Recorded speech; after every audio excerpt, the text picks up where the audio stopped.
Joining us once again here on the Rich Eisen Show, my colleague from the NFL Media Group, the one and only Tom Pelissero. How you doing, Tom?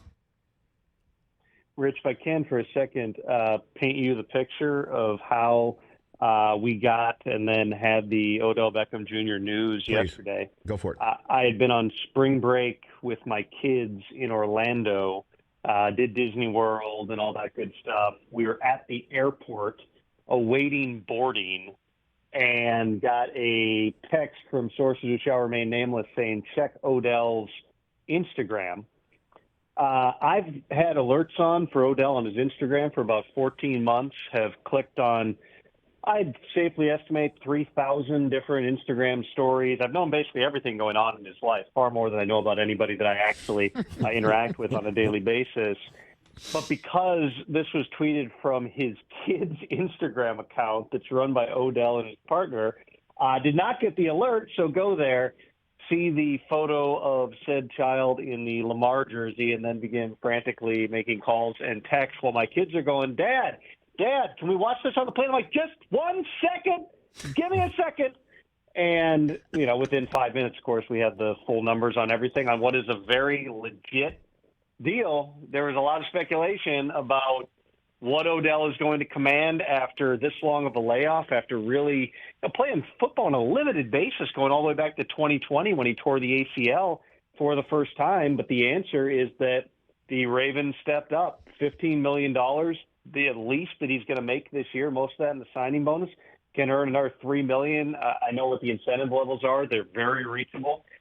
He quite possibly will make all $18 million this season. And obviously there's a lot of other potential fallout from that and impact on the quarterback that we have to discuss. But for Odell, he's going to make a lot of money this season with a chance to go back to the market next year, having proved that he's healthy, hopefully playing like the guy he was in the Super Bowl out in L.A. when he was the best player on the field for a quarter and a half before he retore that ACL and then was out of the game in 2022. And you could honestly, Tom, talking about a guy playing for 1 year to prove to the rest of the league that he can be healthy, you could say that's Lamar Jackson too.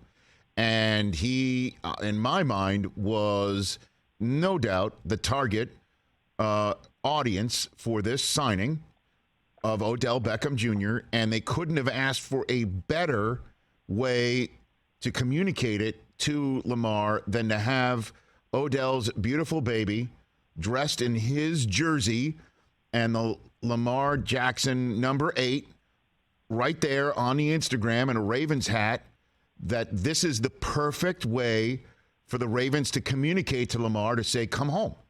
And the question is, does Odell know something that we don't about Lamar coming back home to Baltimore? Is that why he signed, or it was just the Godfather offer he couldn't refuse? Here's what I can tell you, Rich. The Ravens, from start to finish in the process, did everything that it took to get Odell Beckham Jr. Not just the contract, but the constant communication. They met out in Arizona when Odell showed up to the league meeting that was out there a couple of weeks ago. The owner, Steve Bisciotti, was among those who was communicating with Odell. They obviously stepped up in terms of the contract offer. And Lamar was also in communication with Odell. This was not a situation where Lamar gets the Twitter alerts and finds out that Odell is coming. They were talking. I think that it's fair to say that there was some recruiting going on. And I think that's where a lot got lost that same week. Might even been the same day that Odell showed up. And Lamar putting out that tweet right as John Harbaugh was about to begin speaking to the media, revealing that he had requested a trade back on March 2nd. There is no trade request when the player, at the time that he made it on March 2nd, was not even franchise tagged yet. He is not under contract. He has a non-exclusive tag. A necessity for getting a trade done will be Lamar working out a contract with a new team. And that's the same thing that he would be doing in the scenario where he signs an offer sheet as a franchise player. Meanwhile, Lamar was still actively negotiating, as our colleague Ian Rappaport reported, that same week that he put out those tweets. So this has not been a March 2nd, that was the end, even though Lamar wrote it like that was the goodbye, thank you for everything, I'll see you around the way. They were still talking. They were still negotiating. And maybe this is all part of what Lamar thinks is negotiation in his mind. But to the extent that Lamar's options are limited to either he signs an offer sheet or works out a deal. Let's put it that way. He works out a contract with a new team, or he goes back to Baltimore and does a contract with them or plays on the tag. Those are really the scenarios. Obviously, there's the holdout, not around scenario, but Lamar showed up the last 2 years on a contract that no agent would have had him going out there as a former NFL MVP and playing on. He's still actively engaged and involved and talking to Odell. It's not like Lamar can call Odell a few months from now and go, hey, I'm actually going to this team. You should come. No, that's over. Lamar's going to Baltimore. Odell's going to Baltimore. Lamar was an active participant in that. So that's a long way of saying, Rich, I don't know that it is Odell knows something we don't in terms of Lamar has told him, hey, I'm getting this deal done with Baltimore. It's just look at the facts as they stand right now. Somebody could swoop in with an offer sheet after the draft. The Ravens have been doing due diligence on other quarterbacks in the draft. But unless Lamar works on an offer sheet with another team, his options are going to be either holdout, which seems unlikely, not impossible because he surprised us at many junctures in this whole thing, or go back and play in Baltimore. Now he has something that there's been a lot of discussion externally about why has Lamar never had a number one receiver. You have that now. And yes, Odell is obviously, the last few years have been a bumpy ride to say the least. But again, I go back to look at that first quarter and change in that game in the Super Bowl and watch Odell play. Watch what he was doing that entire playoffs after he joined the Rams. He looked like Odell. That's what they're betting on. They are betting on the sell with Lamar. And Lamar was part of selling Odell on coming to Baltimore, even though the Ravens have not yet sold Lamar that he's going to be back. Tom Pelissero here on the Rich Eisen Show. So prior to this signing, having you on, I was going to ask you about your interview with John Harbaugh at the owners' meeting that you conducted for our network, done on the day that he spoke at the owners' meeting, ass in chair, just as thumb hit send from Lamar Jackson on the announcement that he's requested a trade from the Ravens.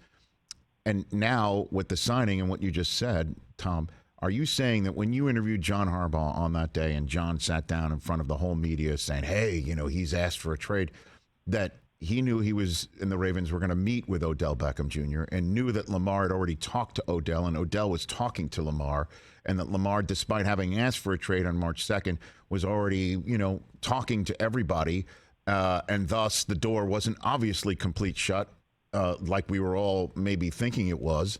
And the whole notion that Lamar would hold out or not show up because he's so angry with everything that goes on, if it was still going on into the summer, could get fixed if they could get Odell Beckham Jr. in the fold. Like that was all happening as you were talking to John Harbaugh, Tom? Yes, that's exactly right. Which is why he was so chill with you. I mean, he was so chill with you, and that's so. Well, yeah, there's been real uncertainty. Okay, there's been real uncertainty for the Ravens through the course of this offseason. It's why they did due diligence as well on free agent quarterbacks back a month or so ago. It's why they continue to work through it with the draft QBs, because Lamar is a different guy.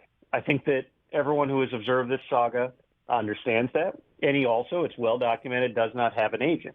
So there is a bit of chaos theory that comes into play here, because the way that Lamar has operated through the process does not follow what you would conceive to be the normal steps or the logical steps in a negotiation that goes back, remember, Rich, a couple of years here.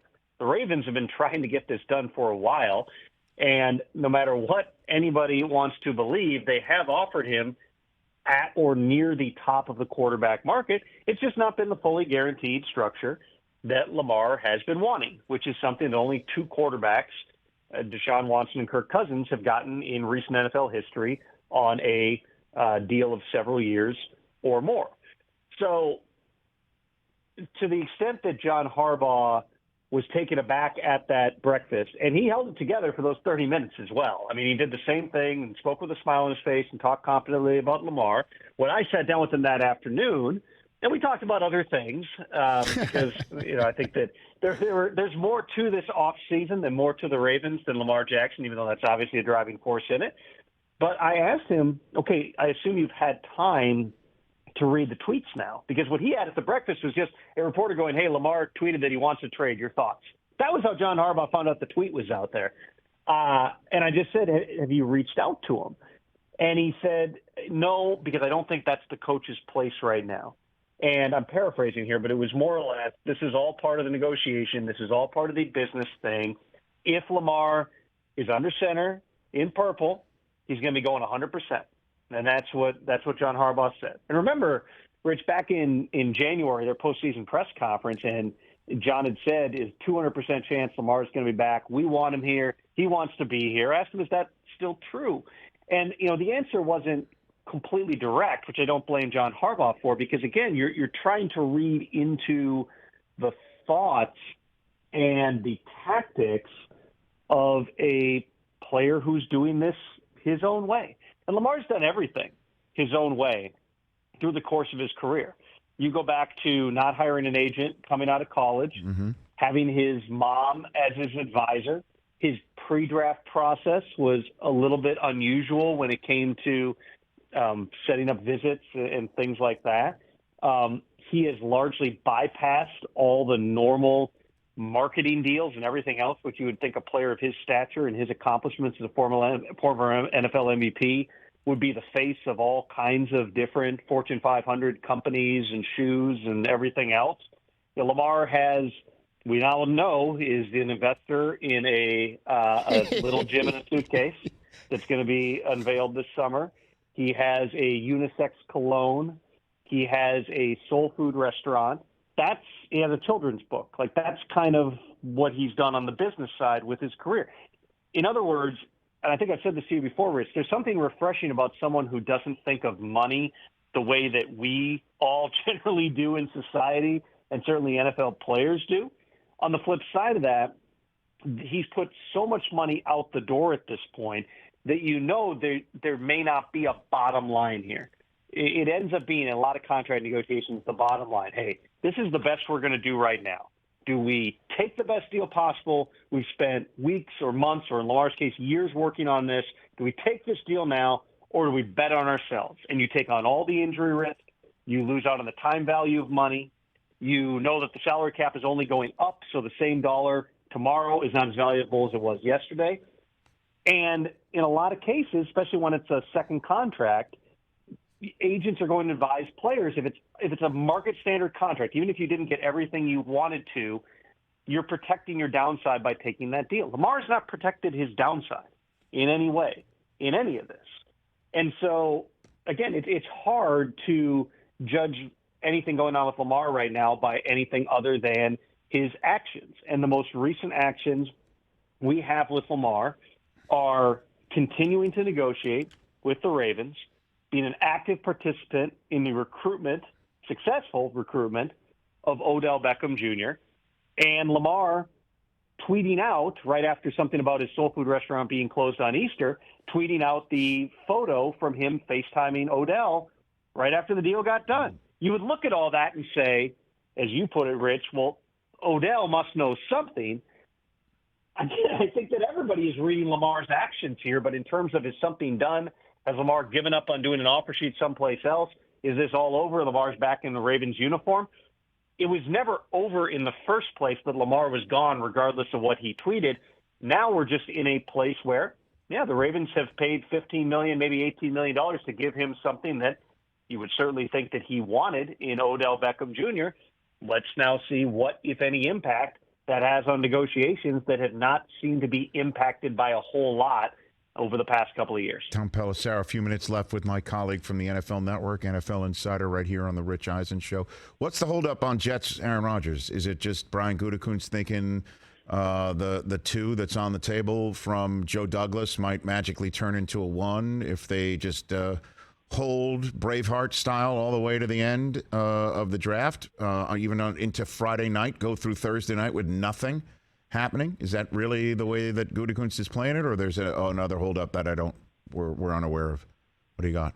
There just hasn't really been a pressure point yet, Rich. The next one's going to be that week of the draft, because the moment you go beyond this draft, now if the Packers say we're not taking the best offer from the Jets, you're downgrading your pick by a year by pushing them out into 24 and 25 instead of 23 and 24. Mm-hmm. So the Jets, to a certain degree, have the leverage right up until the draft. If you get beyond the draft, now you're into a completely new phase of all this. So they're not totally on different pages right now. There were multiple discussions at the league meetings between Joe Douglas and Brian Gutekunst. I think that there's an acknowledgement on everybody's front, and I was in on that small media gathering with Gutekunst where we talked to him for about a half hour. I've obviously seen the quotes from Joe Douglas most recently saying he's going to be here. Woody Johnson cautiously optimistic about that scenario as well.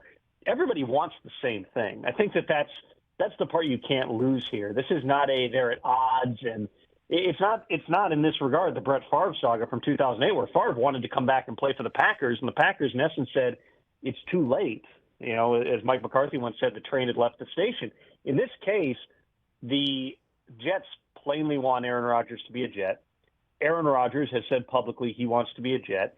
And the Packers, as Gutekunst explained it, pivoted right around the time of the darkness retreat in late February, early March, where they had made many efforts to get a hold of Aaron Rodgers, to try to have conversations about him. And this is something, Rich, we talked about on game day morning all the way back on Super Bowl Sunday, which was if Aaron Rodgers wanted to be a Packer, the Packers wanted him to be back, subject to additional conversations about what that looks like. And that's related to the roster, that's related to game plan, that's related to all these other things to continue talking after they had had productive conversations right after the season. Those conversations never took place, as Gutekunst explained it, because Aaron Rodgers did not engage. And Gutekunst said, well, that's not necessarily one person's fault, but it's a fairly plain message, which is that we wanted to talk to Aaron. We wanted to sit down with him and figure out if there's a path forward.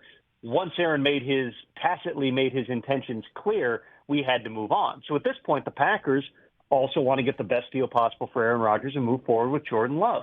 I tend to believe, just because there's a vested interest for everybody in this being resolved to the same end, which is Aaron Rodgers being a Jet and the Packers, rallying around Jordan Love, that this gets done right around the time of the draft. There's a lot of reasons for it to get done.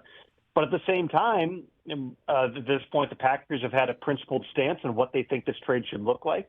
The Jets have also stood relatively firm in terms of what they think this should look like. And I know, Rich, there have been different scenarios, different structures of a trade that have been discussed. That's another part of this here. There's different ways that this can go and conditions and everything else. If we get beyond the draft, then the Jets will be in a place where, okay, Aaron can take all of his receivers and go work out in California. That's fine. We'll have basically 9-on-7 in OTAs here. And the Packers will go, okay, well, we'll continue dragging this out, see you around the start of training camp. I mean, that's where we go into this whole other phase where there's not a lot of precedent for any of this happening. That's why, again, it makes the most sense for this to get done before the draft. But the hang-up right now, Rich, is just they're not quite on the same page with the draft compensation, and they've not yet had that pressure point where anybody necessarily feels the highest level of urgency to get the deal done now. In the couple minutes I have left, Tom Pelissero, I'm going to do a sports talk radio thing, which is I'm going to give you only choices of mine for you to choose from. Here we go. Between now and the NFL draft, the Arizona Cardinals will, you got to choose one, trade DeAndre Hopkins, trade the third overall pick, do both, do neither. Those are your four choices. Between now and the NFL draft, which is 2.5 weeks from the now, they'll trade DeAndre Hopkins, the third overall pick, both or neither. What do you got for me? I'm not big on prognosticating, Rich, but since it's you, I'll play along for a second. Just grab your crystal ball that I'm sure you got at the Disney shop in Orlando. What do you got for me? What do you got for me? I think that's the only thing we didn't buy there, Rich. Nice. Yeah, I would say if I had to guess, I would say both. Now, there's clearly not a lot of momentum yet on the Hopkins deal getting done. And in terms of the number 3 pick, that's going to require someone to give up the type of draft capital to make the Cardinals move out of that spot. It's one thing to drop back to number 4, the Colts move up to 3 and take the third quarterback off the board. It's a completely other thing to say the Cardinals are going to go down to, let's say, 7, hypothetically, with the Raiders. Are you getting the same caliber of player at 7 that you would at 3?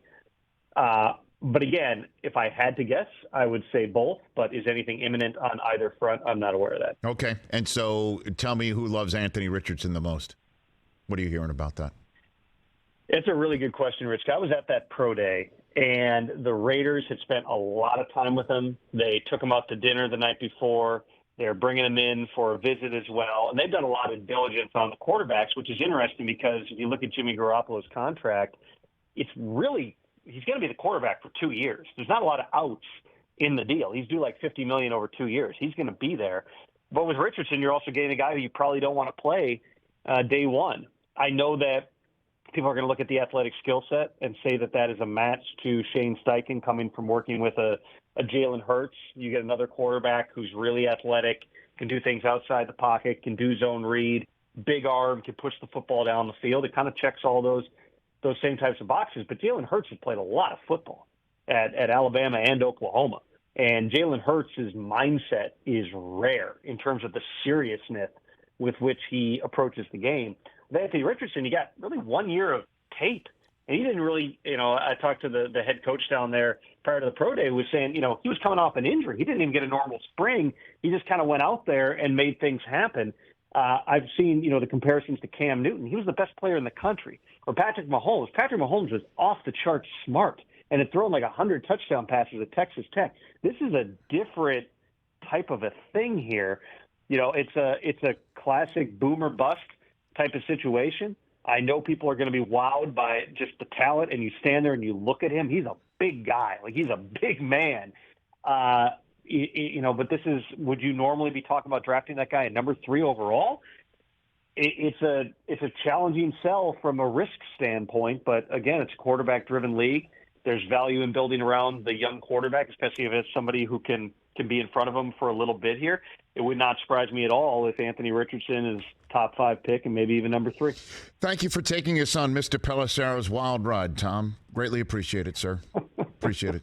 Thanks, Rich. Anytime. Tom Pelissero. Follow him on Twitter. I do. He's must follow. Catch the Rich Eisen Show every single day on the Roku channel, 12 to 3 Eastern, for free.